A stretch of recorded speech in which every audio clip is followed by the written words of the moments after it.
Balak roitikane, neno inasema kwa wale wote waliitiae jina lake, kwa wale wote wamtumainiae hawataona haya.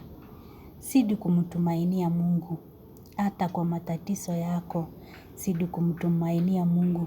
Wakati wa mazuri, wakati wa majaribu, wakati wa matatizo, ijapokuwa wakati wa majaribu, unaitwa nini? Neema hiyo hata ya kushukuru mara mingi huwa inapotea.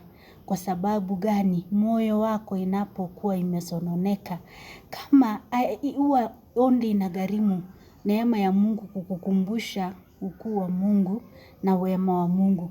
Ndio hata saa zingine sasa wakati ambapo umeona umeshushika sana.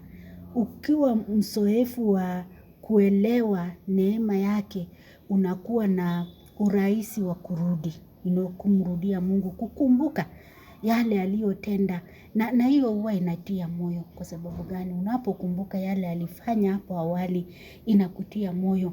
Kwa sababu unakumbuka huyu ni yule Mungu aliyenitendea wakati nilikuwa nimefikiria haya yatanimaliza. Alikuja akanitoa mahali pale.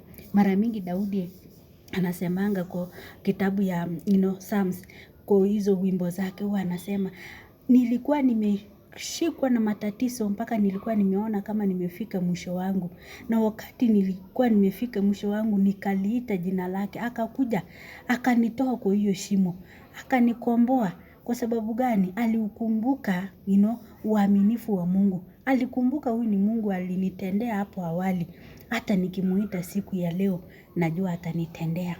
Wacha tuzidi Mungu, tukumbuke hiyo neema yake.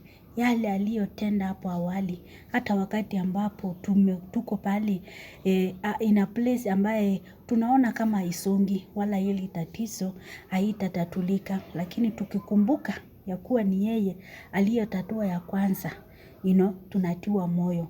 Maana tunaamini, tunasongea karibu yake, tunamwambia Baba, pia hili naomba unitatulie. Na atatatua. Ni Mungu mwema na ni Mungu mwaminifu. Shukurani kwa jina lake. Hakika jinsi ambavyo neno inasema kwa Isaia, tutamlinganisha na nini? Hakuna wa kulinganisha huyu Mungu. Hakuna wa kufananishwa na yeye. Na napendanga sana hiyo scripture ambayo inasema Mungu si kama mwanadamu. Kwa sababu sisi tuko na uzoefu wa kuchoka. Mwanadamu huchoka.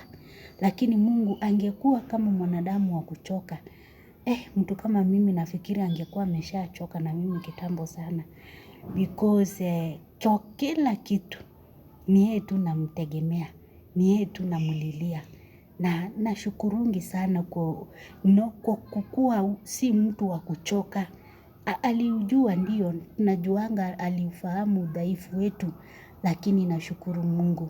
Nashukuru Mungu si kama mimi mwanadamu wa kuchoka. Mungu wema wake na uaminifu wake. Na ndio Yesu akasema tuombe, Mungu azidi kututia nguvu na pia tupatie hiyo neema ambaye yuko na yeye mwenyewe. Hallelujah. Glory be to God.